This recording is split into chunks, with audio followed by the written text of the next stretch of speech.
જય સ્વામિનારાયણ વિદ્યાર્થી બાલ દોસ્તો, હું કપિલાબેન દેસાઈ શ્રી સ્વામિનારાયણ હાઈસ્કૂલ સેક્ટર 23 ગાંધીનગર વતી ઓનલાઈન ટીચિંગમાં આપ સૌનું હાર્દિક સ્વાગત કરું છું. ધોરણ 9 વિષય ગુજરાતી, લેખન વિભાગ, વિચાર વિસ્તાર.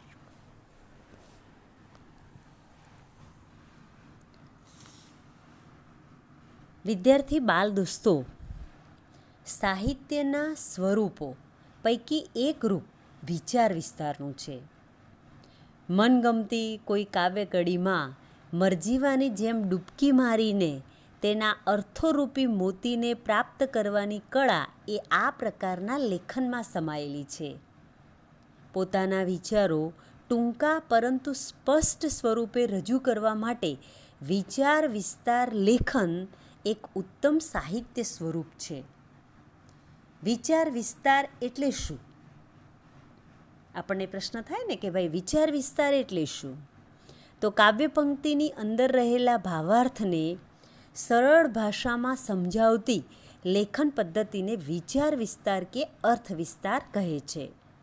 કાવ્ય પંક્તિની અંદર રહેલા ભાવાર્થને એકદમ સરળ ભાષામાં સમજાવતી આ એક લેખન પદ્ધતિને વિચાર વિસ્તાર કે અર્થ વિસ્તાર કહે છે. આ પંક્તિઓનો ભાવાર્થ માત્ર સમજવા પૂરતું નથી, પણ આપણને જીવન જીવવાની રીત પણ શીખવે છે. થોડામાં ઘણું બધું કહી જાય છે. સૌથી મહત્ત્વની બાબત મિત્રો, કે વિચાર વિસ્તાર આપણે જ્યારે કરતા હોઈએ ત્યારે કઈ કઈ બાબતોને આપણે ધ્યાનમાં રાખીશું. વાંચવું અને વિચારવું. સૌથી પહેલાં વાંચવું અને વિચારવું, શબ્દોના અર્થ સમજવા, કાવ્યપંક્તિમાં રહેલ વિચારને પકડવો, કાવ્યપંક્તિના બોધને અલગ તારવવો, મુખ્ય વિચારને સમજાવવા કહેવત, રૂઢિપ્રયોગ, કાવ્યપંક્તિ કે મહાપુરુષોના ઉદાહરણનો ઉપયોગ કરવો, વિચારો સ્પષ્ટ અને તર્કબદ્ધ હોવા જોઈએ, વિચારનો વધુ પડતો વિસ્તાર ન થવો જોઈએ, વાક્યો એકદમ ટૂંકા અને સ્પષ્ટ હોવા જોઈએ, ભાષા શુદ્ધ હોવી જોઈએ અને એક જ બાબતને વારંવાર ન કહેવી.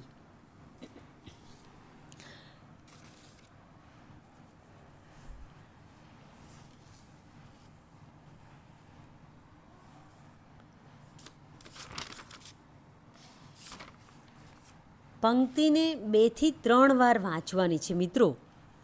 સમજવાનો એને પ્રયત્ન કરવાનો છે અને દરેક શબ્દને સમજવાનો છે અને દરેક શબ્દ વચ્ચે રહેલા પરસ્પર સંબંધને પણ સમજવાનો છે. ક્યારેક કોઈ શબ્દનો અર્થ ન સમજાય તો બીજા શબ્દના અનુસંધાનમાં તેનો યોગ્ય અર્થ વિચારો.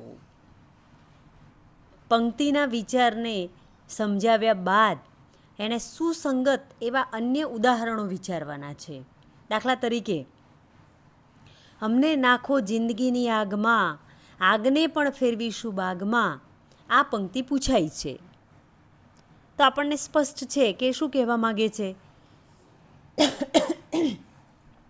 અમને જીવનમાં મુશ્કેલીઓ આપો, મુશ્કેલીઓ સામે અમે સંઘર્ષ કરીશું, તેનાથી અમને ચોક્કસ સોનેરી સફળતા મળશે. એવો એનો ભાવ છે કે ભલે ને મુશ્કેલી આવે, પણ મુશ્કેલી જો આવશે તો અમે એનો સંઘર્ષ કરીશું અને એમાંથી અમને સફળતા પણ પ્રાપ્ત થશે. તો એના અનુસંધાનમાં બીજી પંક્તિ પણ આપણે મૂકી શકીએ, જેમ કે રસ્તો નહીં જડે તો રસ્તો કરી જવાના, થોડા અમે મનમાં મૂંઝાઈ મરી જવાના. રસ્તો નહીં જડે તો રસ્તો કરી જવાના, થોડા અમે મનમાં મૂંઝાઈ મરી જવાના. આવી 1-2 પંક્તિ શોધો, મહાપુરુષોના કોટેશન મૂકો. પણ ખાસ ખ્યાલ રાખવાનો છે કે શબ્દો અને વાક્ય રચના સાથે તાલમેલ જળવાઈ રહે તે અંગે પણ ખાસ ધ્યાન રાખવું. વિદ્યાર્થી બાલ દોસ્તો, વિચાર વિસ્તાર કરવા માટે વાંચન હોવું ખૂબ જરૂરી છે. વાંચન વિશાળ હોવું જોઈએ. તમારી પાસે દરેક શબ્દના સમાનાર્થી વિરોધાર્થીના અનેક પર્યાયી રૂપો પણ હોવા જરૂરી છે. તો અને તો જ આપેલા સુભાષિત, સુવિચાર કે કોઈ કડી હોય તો એનો સંપૂર્ણ અને સાચા હાર્દ સમો અર્થ આપણે સરળ ભાષામાં કરી શકીએ. આ જ તો છે વિચાર વિસ્તાર. અહીં તમને નીચે આપેલો છે એક વિચાર વિસ્તાર. ઉઠો, જાગો અને ધ્યેય પ્રાપ્તિ સુધી મંડ્યા રહો. ઉઠો, જાગો અને ધ્યેય પ્રાપ્તિ સુધી મંડ્યા રહો. એનો અર્થ સમજાયો છે, સ્પષ્ટ સમજાયો છે. જ્યાં સુધી ધ્યેય સિદ્ધ ન થાય ત્યાં સુધી અટકશો નહીં.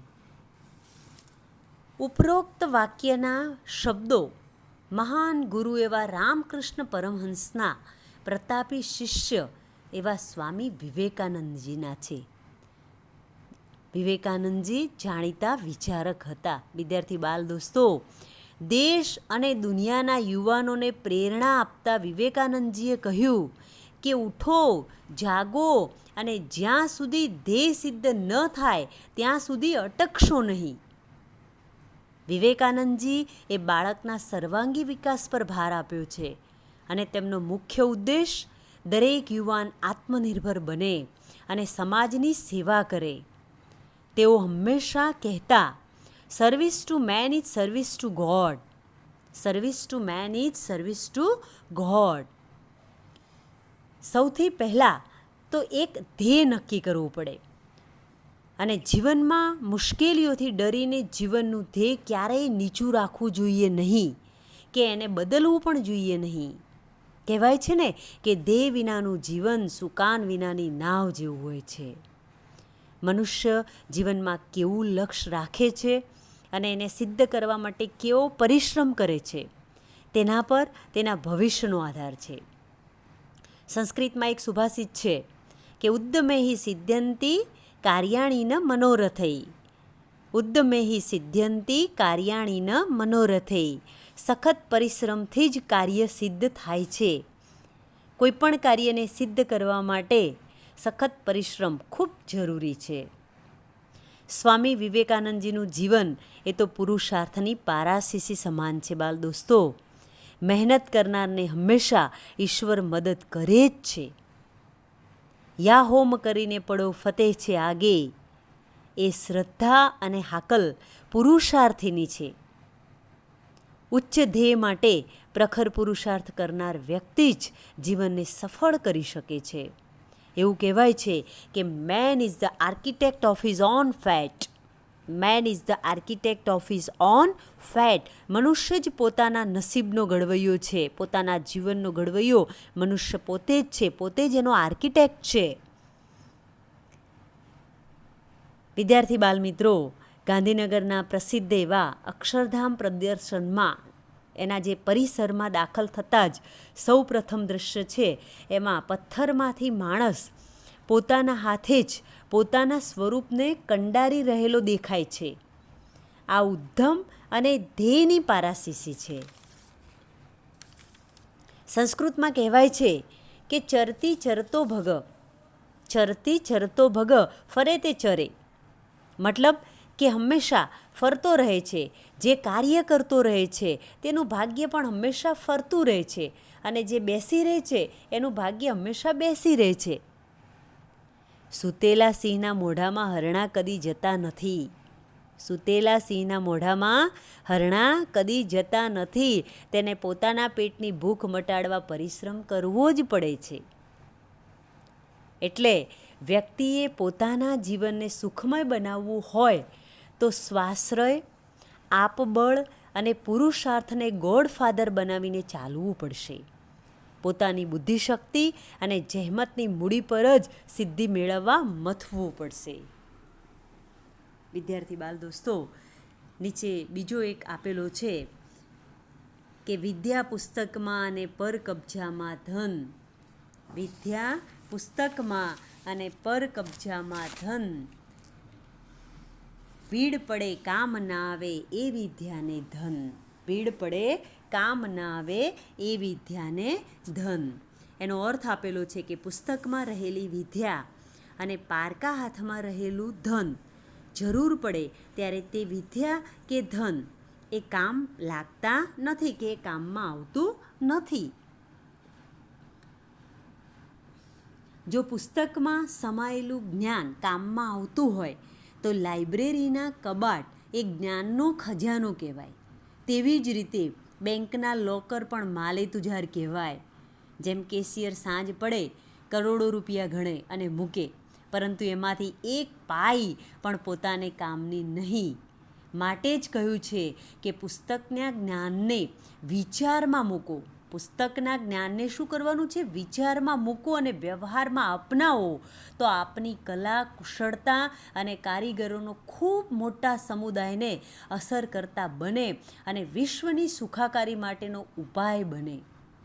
ચાણક્ય, ડૉક્ટર સર્વપલ્લી રાધાકૃષ્ણન, સ્વામી વિવેકાનંદજી, મહાન એન્જિનિયર વિશ્વેશ્વરૈયા, આપણા ભાઈ કાકા સરદાર પટેલ સાહેબ, પ્રથમ મિલના સ્થાપક રણછોડલાલ રેટિયાવાળા, ગોંડલના રાજવીર સર, ભગતસિંહજી, વસ્તુપાલ તેજપાળ, ગુજરાતના નાથ એવા સિદ્ધરાજ જયસિંહ, વનરાજ ચાવડા, આવા તો અનેક રાજકર્તા, શિલ્પકારો, સાહિત્યકારો અને સમાજ નેતાઓ અને સુધારકોએ પોતાના જ્ઞાનને વહેતું કરી વ્યવહારમાં મૂકી દેશ અને સમાજની કાયાપલટ કરી છે.